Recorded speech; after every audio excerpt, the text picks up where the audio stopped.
गया तो अपना कमरा देखा, कमरा खुला था। कमरे में उस रूम का लड़का मेरे कमरे में बैठा था और मेरी बीवी उस रूम में बीच में लेटी, अगल बगल दो लड़के। નમસ્કાર દોસ્તો, આજ ક્રાઇમમાં એક ચોંકાવનારી ઘટના છે જે સામે આવી છે. એક વ્યક્તિ છે જેણે એક પોતાના જ ગામની યુવતી સાથે લવ મેરેજ કર્યા હતા. માત્ર 4 મહિનાનો સમય વીત્યો હતો, પરંતુ આ વ્યક્તિને પોતાની જ પત્નીના એકાઉન્ટમાં જે રૂપિયા આવતા હતા તેને લઈને શક જાય છે અને ત્યારબાદ તે એક દિવસ પાર્ટીમાં જાય છે. રાત્રિના સમયે તે પાર્ટીમાંથી ઘરે પરત નહીં આવે તેવું પોતાની પત્નીને કહે છે અને તે આ પ્લાનિંગ બનાવે છે અને અચાનક તે રાત્રે 12 વાગે પોતાના ઘરે પહોંચે છે અને જે બિસ્તર ઉપર જોવા મળે છે તે દ્રશ્યો હેરાન કરનારા હોય છે. તેની જ પત્ની જેની સાથે તેણે 4 મહિના પહેલા લવ મેરેજ કર્યા હતા તેની સાથે એક બે નહીં પરંતુ ત્રણ યુવાનો છે એ બિસ્તર ઉપર જોવા મળે છે, જેને લઈને ત્યાં હડકંપ મચી જાય છે, બવાલ મચી જાય છે અને એ પછી જે થાય છે તે ખૂબ જ ખોફનાક હોય છે.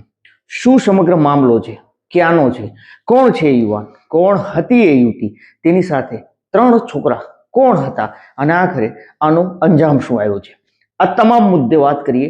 વિડીયોની શરૂઆત કરીએ. નમસ્કાર દોસ્તો, હું છું દિલીપ મોરી અને આપ જોઈ રહ્યા છો નમસ્તે ગીર. ઘટનાની શરૂઆત તો આમ તો ઉત્તર પ્રદેશના ફતેહપુરથી થાય છે. 4 મહિના પહેલા આ ફતેહપુર વિસ્તાર છે જ્યાં ગામડાની અંદર સચિન સિંઘ નામનો એક યુવાન છે જે રહેતો હોય છે પોતાના પરિવાર સાથે. આ જ ગામમાં એક યુવતી છે જેનું નામ શ્વેતા સિંહ છે. આ બંનેની આંખો મળે છે અને બંને એકબીજાના પ્રેમમાં પડે છે અને તે લવ મેરેજ કરવાનું નક્કી કરે છે. આ બંનેના પરિવારો એ લવ મેરેજથી નારાજ હતા, તેના વિરોધમાં હતા, જેના કારણે સચિન સિંહ છે તે શ્વેતા સિંહને લઈને ભાગી જાય છે અને પહોંચે છે સુરત, જ્યાં એક ખાનગી કંપનીમાં તે કામ કરે છે, ખાનગી કારખાનામાં, અને ત્યાં લવ મેરેજ પણ કરી લે છે. પરંતુ તે બંનેના ઘરના છે તે બંનેને ભૂલી ચૂક્યા હોય છે, મતલબ કે તેના વિરોધમાં હોય છે. સચિન સિંહ 1 મહિનો સુરત રોકાયા બાદ તે કાનપુર પહોંચે છે અને કાનપુરની અંદર તે ઓટો રિક્ષા ચલાવવાનું કામ કરે છે. કાનપુરમાં એક હોસ્પિટલ આવેલી છે, ન્યૂ હાઈજેક સિટી હોસ્પિટલ, જ્યાં એ હોસ્પિટલના ઉપરના માળે તે ફ્લેટ ભાડે રાખીને આ બંને લોકો છે જે પતિ પત્ની તે રહેતા હોય છે. લગ્નનો પહેલો મહિનો છે તે સુરતમાં વિતાવે છે અને છેલ્લા 3 મહિનાથી આ બંને પતિ પત્ની છે તે કાનપુરની આ હોસ્પિટલની ઉપરના ફ્લેટમાં રહેતા હોય છે. સચિન સિંહ છે તે પોતાનું ગુજરાન ચલાવવા માટે, પોતાનું ઘર ચલાવવા માટે તે આ વિસ્તારની અંદર ઓટો રિક્ષા ચલાવવાનું કામ કરે છે. પરંતુ તેની પત્ની છે જે શ્વેતા સિંહ, તેના એકાઉન્ટમાં ખૂબ વધુ પૈસા છે જે આવતા હોય છે, જેના કારણે તે પોતાની પત્નીને કહે છે કે આ રૂપિયા ક્યાંથી આવે છે, તો તેને કહેવામાં આવે છે કે તેની નાની છે જે મોકલે છે. પરંતુ સચિન સિંહને તેની પત્ની ઉપર શંકા ગઈ હતી અને તે હવે શંકાનું સમાધાન કરવા માંગતો હતો, જેના કારણે તે એક દિવસ પ્લાન બનાવે છે. 16 જાન્યુઆરી મતલબ કે થોડા દિવસ પહેલા શુક્રવારના દિવસે તે પોતાની પત્નીને સાંજના સમયે ફોન કરે છે કે આજે તે પાર્ટીમાં જવાનું છે અને ઘરે નથી આવવાનું.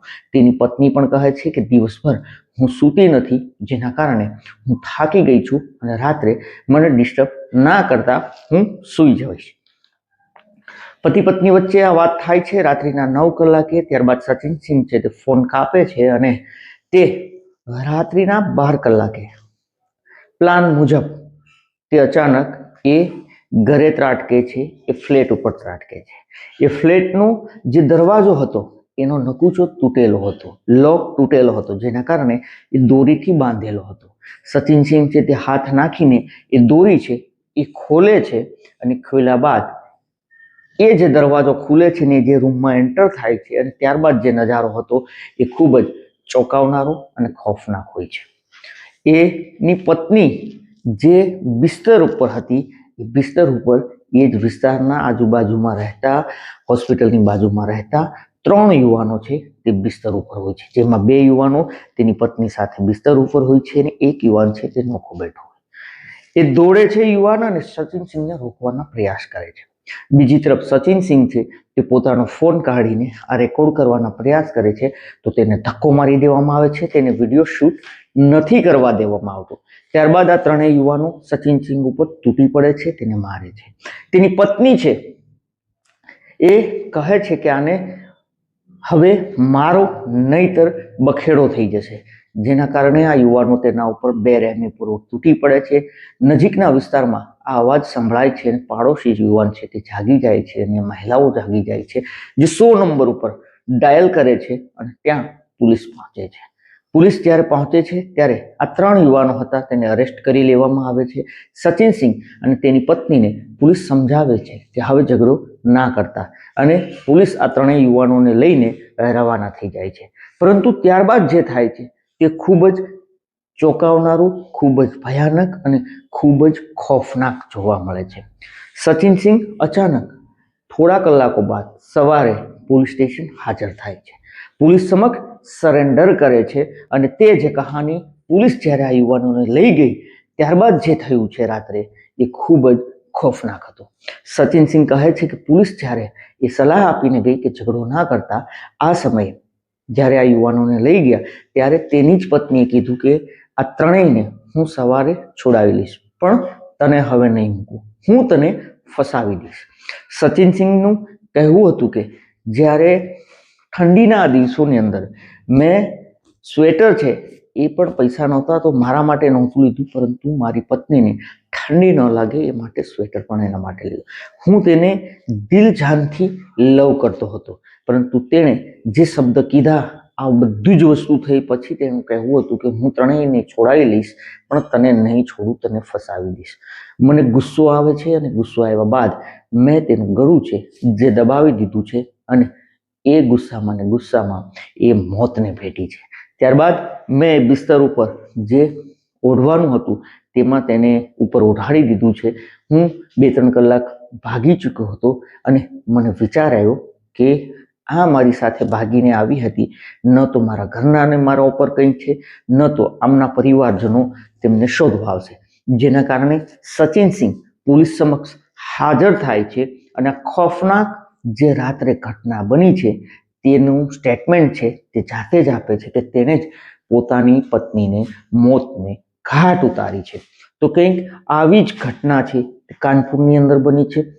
અનેક ઘટનાઓની અંદર પત્નીઓ છે તે પતિની હત્યા કરતી હોય છે, ડ્રમમાં પૂરી દેતી હોય છે. અનેક પતિઓ એવા છે જે પત્નીની હત્યા કરતા હોય છે, પરંતુ આ ચોંકાવનારો કિસ્સો છે તે કાનપુરથી સામે આવ્યો છે કે પત્ની જેની 4 મહિના પહેલા જ તેની સાથે બંનેના પરિવારોનો વિરોધ કરીને જે યુવાન ભાગીને લઈ ગયો હતો, જેણે તેની સાથે લગ્ન કર્યા હતા, જેણે લવ મેરેજ કર્યા હતા, તેનો આવો કરુણ અંજામ છે તે માત્ર 4 મહિનાની અંદર આવે છે. એ પતિને જે પત્નીના એકાઉન્ટમાં પૈસા આવતા હતા તેને લઈને શક જાય છે અને આ શક આખરે સાચો પડે છે અને ત્યારબાદ જે ખેલ ખેલાય છે તે ખૂની ખેલ ખેલાય છે. દોસ્તો, આ તમામ મુદ્દે આપનું શું કહેવું છે, આપનું શું માનવું છે, આપ જરૂરથી અમને કમેન્ટ કરીને જણાવજો. અમારો હેતુ કોઈને નુકસાન પહોંચાડવાનો, બદનામ કરવાનો નહીં, આપને સચેત અને જાગૃત કરવાનો છે. આપ પણ સાવધાન રહો, સતર્ક રહો, સલામત રહો અને આવા જ વિડીયો જોવા માટે જોતા રહો નમસ્તે ગીર. ધન્યવાદ.